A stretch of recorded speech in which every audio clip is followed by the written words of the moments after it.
નમસ્કાર દર્શક મિત્રો, અભિપ્રાય ન્યૂઝમાં તમારું સ્વાગત છે।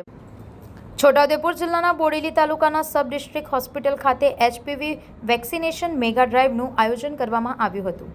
તાલુકા હેલ્થ ઓફિસ બોડેલી દ્વારા આયોજિત આ કેમ્પમાં 50થી વધુ દીકરીઓને HPV રસી આપી ગર્ભાશયના કેન્સર સામે રક્ષણ આપવામાં આવ્યું હતું।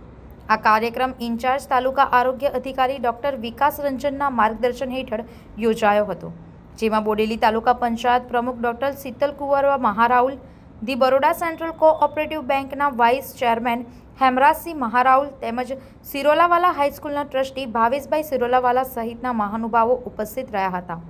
આ રસી 14 થી 15 વર્ષની દીકરીઓને આપવામાં આવે છે, જેનો મુખ્ય હેતુ ભવિષ્યમાં સ્ત્રીઓમાં થતા ગર્ભાશયના કેન્સરથી રક્ષણ આપવાનો છે।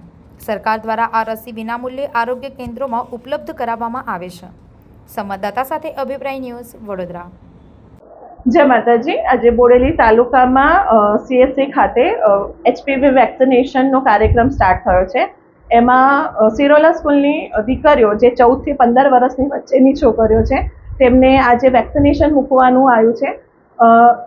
આ દીકરીઓ આજુબાજુના ગામની છે, પણ એમના ટ્રસ્ટીશ્રી અને ટીચરોએ એવું કર્યું કે આપણી સ્કૂલની દીકરીઓને આપણે અહીંયા મુકાઈએ।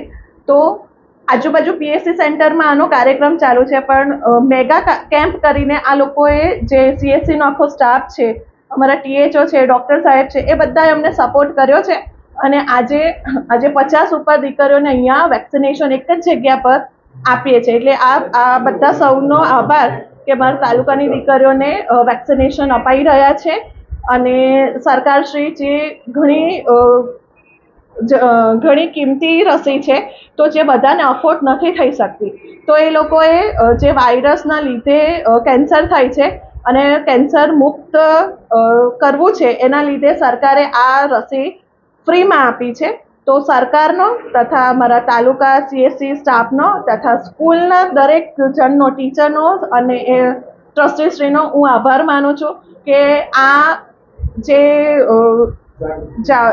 આ સરકારે મુહિમ કરી છે એમાં આપ સૌએ સહકાર આપ્યો છે અને હું દરેક દીકરીઓને, એમના માતા પિતાઓને હું દિલથી અપીલ કરું છું કે આ રસીનો ગેરફાયદા કશું છે નહીં, પણ એનાથી ફાયદો જ થવાનો છે। તો બીજા કશામાં જે આ નેટ ઉપર ને બધું આવે છે એના પર વિશ્વાસ ના મૂકશો અને વેક્સિનેશન પોતાની દીકરીઓને અપાવજો। આભાર। જય માતાજી।